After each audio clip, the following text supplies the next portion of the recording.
So yun guys, ayun mga boss, sa nag-request ng piyesta daw ng Biglatan. So ito na, saktong-sakto dumadaan ng Karakol. Ayan, saktong-saktong pagdaan ng Karakol. So yan, nandyan si nandyan yung Interoil. Ayan, nandyan yung Interoil, tapos Alphamart, tapos nandito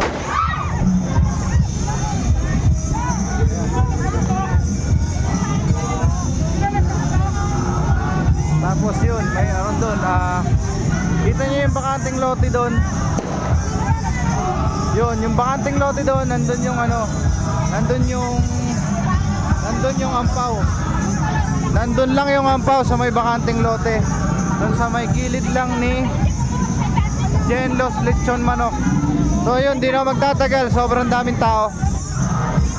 So yun, General Trias, Biglatan, G.